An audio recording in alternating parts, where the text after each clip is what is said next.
1800 gendarmes et policiers déployés à Mayotte. Un objectif, lutter contre l'insécurité et l'immigration clandestine. Une opération perturbée dès le départ. Les Comores refusent de laisser accoster ces ressortissants expulsés de Mayotte. Un mois plus tard, un accord est finalement trouvé sous la menace de la France de couper l'aide au développement de l'archipel. Les destructions de logements informels ont aussi été ralenties par des batailles judiciaires devant le tribunal administratif.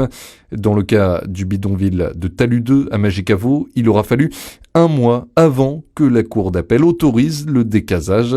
Fin juin, une partie des effectifs rentre plus tôt que prévu dans l'Hexagone à cause des émeutes liées à la mort de Naël. Le reste est parti fin août. Le préfet avait alors annoncé que l'opération Wambouchou se poursuivait sous une autre forme.